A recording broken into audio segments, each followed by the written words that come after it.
Well,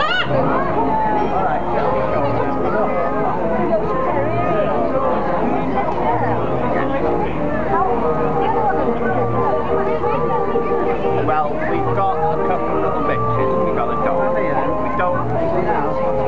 No. But the little girl who you'll see, look for the woman who's got a multicolour lead, very thin one, a little boy, like my grandson.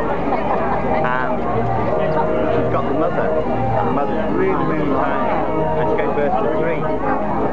So the other one, about this size, he goes to the old man, he takes the boy, that's his will. And the condition was that if you have a puppy, as long as you fed it 4 times a day, the idea was to get him eating meals.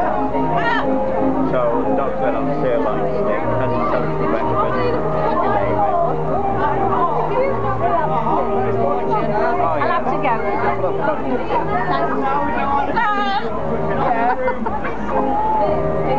Well, they used to going out because we never go out anywhere without them. On the day they were born, their mum got the 3 puppies, put them in my wife's handbag and jumped in with us. Seriously. And every day they've been out. Yeah. So what we did, we got a heated blanket, we fitted that into the back of the car, and we were on that for 4 weeks while we were growing, and they grew a lot better because we weren't using it to grow just for energy. So they got curve coats and everything. They're desperate for a decent bath.